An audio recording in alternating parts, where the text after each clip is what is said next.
火山碧云寺沿革，碧云寺为清康熙40年（公元1701年）鹤龄禅师所创建，历经嘉庆、咸丰及光绪等年间，各项设建设史次第兴建完成，成为本县台南县著名之古刹。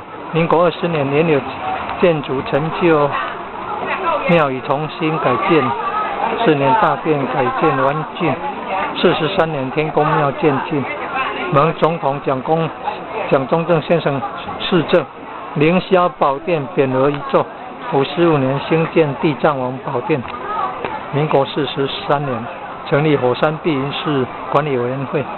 民国59年8月撤销原有组织，改组为财团法人台湾省台南县白河镇碧云寺台南县政府制。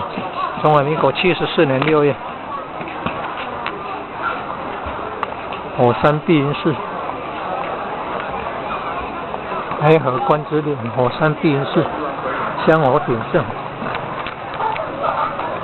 中华民国105年2月1号，农历12月23号，乙未年的。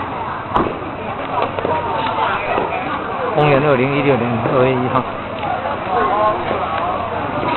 很多信众来这边等候东山必仙寺奉送观世音菩萨神像回这座寺庙碧云寺的活动的神将阵口。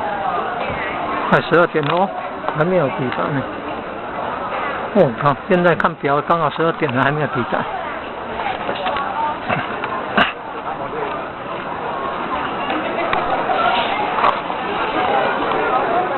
后面还有三宝殿，佛法僧三宝，能够求得一贯道三宝，可以超生了死，